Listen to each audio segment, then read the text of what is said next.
అందరికీ నమస్కారం. ఈరోజు అటు నేను కానీ మాజీ మంత్రివర్యులు సోమిరెడ్డి చంద్రమోహన్ రెడ్డి గారు మీ వద్దకు విచ్చేసేదానికి కారణం, మే 13వ తారీఖున ఎన్నికలు జరగబోతున్నాయి.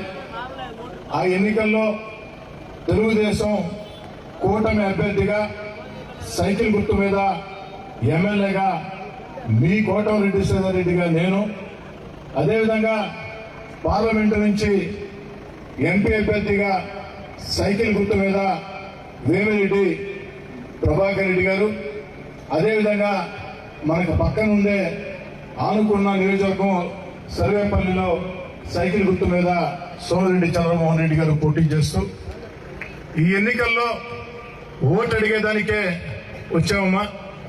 అయితే నా మాటలు ప్రారంభించే ముందు ఒక్క మాట మీకు చెప్పదలుచుకున్నా. నేను చెప్పే మాటల్లో 100% నిజాలు ఉంటే మాకు ఓటు ఇవ్వండి. మేము చెప్పే మాటల్లో ఏ ఒక్క మాట చిన్న పొరపాటున్నా ఇక్కడే మీరు నేరుగా నిలదీయొచ్చని కూడా కోరుతూ ఉన్నా తల్లి. 5 ఏళ్ల వైఎస్ఆర్ కాంగ్రెస్ పార్టీ ప్రభుత్వం గురించి ఒక్క మాటలో చెప్పాలంటే ఓ చేత్తో 10 రూపాయలు ఇచ్చి ఓ చేత్తో 100 రూపాయలు లాక్కుంటా ఉన్నారమ్మా. ఓ చేత్తో 10 రూపాయలు ఇచ్చి ఓ చేత్తో 100 రూపాయలు లాక్కుంటా ఉన్నారు. ఈనాడు మనకి నిత్యావసర వస్తువుల ధరలు ఎంత, ఉప్పు కానీ పప్పు కానీ నిప్పు కానీ ఈ ధరలు ఎంత పెరిగాయి, కూరగాయల ధరలు ఎట్లున్నాయి, అన్నిటికీ మించి కరెంటు ఛార్జీలు తల్లి నెల నెల మన జగనన్న ప్రేమతో మనకు పంపించే కరెంటు బిల్లులు పట్టుకుంటే చేతులు షాక్ కొట్టే పరిస్థితి. గతంలో చంద్రబాబు గారు ముఖ్యమంత్రిగా ఉన్నప్పుడు కరెంటు బిల్లులు ఎంత ఉన్నాయి, ఇప్పుడు ఇల్లు రెట్లు పెరిగాయి. ఒక్కసారి ఆలోచన సాగించండి అమ్మా. గ్యాస్ 2 తల్లి.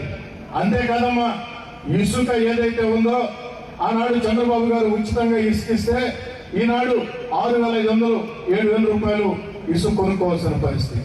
ఇకపోతే తల్లి, ఆ రోజు చంద్రబాబు గారు ముఖ్యమంత్రిగా ఉన్నప్పుడు ఎవరైనా మరణిస్తే సహజ మరణం అయితే 2 లక్షలు, లేదు యాక్సిడెంట్ అయితే 5 లక్షలు చంద్రన్న బీమా కింద ఇంటింటికి వచ్చాయి. ఈరోజు అది ఎలా పోయిందో కూడా తెలియదు.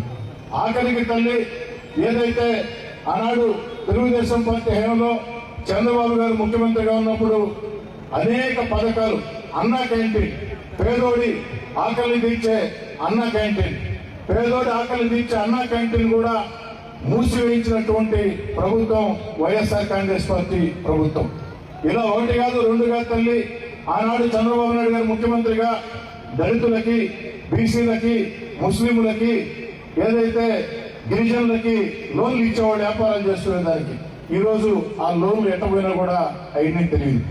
ఈ పరిస్థితుల్లో తల్లి మీ అందరికీ మనం చేసేది ఒకటే, వచ్చే ఎన్నికల్లో మీరు సైకిల్ గుర్తు కొట్టేసి తెలుగుదేశం పార్టీని గెలిపించినట్లయితే మీ అందరి ఆశీస్సులతో చంద్రబాబు నాయుడు గారు ముఖ్యమంత్రి అయినట్లయితే అధికారంలోకి వచ్చిన అర్ధగంట లోపు మహిళలు ఆర్టీసీ బస్సు ఎక్కితే జిల్లాలో ఏ మూల నుంచి ఏ మూలకు ప్రయాణం చేయాలన్నా ₹1 డబ్బు లేకుండా ఎంఆర్ఓ సర్టిఫికేట్ వెళ్ళా, విఆర్ఓ సర్టిఫికేట్ వెళ్ళా మహిళలకి ఆర్టీసీలో ఉచిత బస్సు ప్రయాణం చంద్రబాబు కల్పిస్తారని చెప్పి మీ అందరి ముందు కూడా సవినయంగా మనం చేస్తున్నాం తల్లి. ఇకపోతే తల్లి, చంద్రబాబు నాయుడు గారు ముఖ్యమంత్రి అయితే 18 సంవత్సరాలు దాటి 60 ఏళ్లు దాటని, 18 సంవత్సరాలు దాటి 60 ఏళ్లు దాటని మహిళలు ఇంట్లో ఎంతమంది ఉంటే అంతమందికి ఆడబిడ్డ నిధి కింద నెల నెల 1,500 రూపాయలు, ఒకరు ఉంటే 1,500, ఇద్దరు ఉంటే 3,000, ముగ్గురు ఉంటే 4,500 ఆడబిడ్డ నిధి కింద 18 సంవత్సరాలు దాటాలా, 60 ఏళ్లు దాటకూడదు. వారందరికీ కూడా ఏదైతే ఆడబిడ్డ నిధి కింద నెలకి 1,500 రూపాయలు మీకు అందరికీ అందిస్తారన్నారు. ఇక గ్యాస్ ధర ఏ విధంగా ఉందో మీకు తెలుసు కదా తల్లి.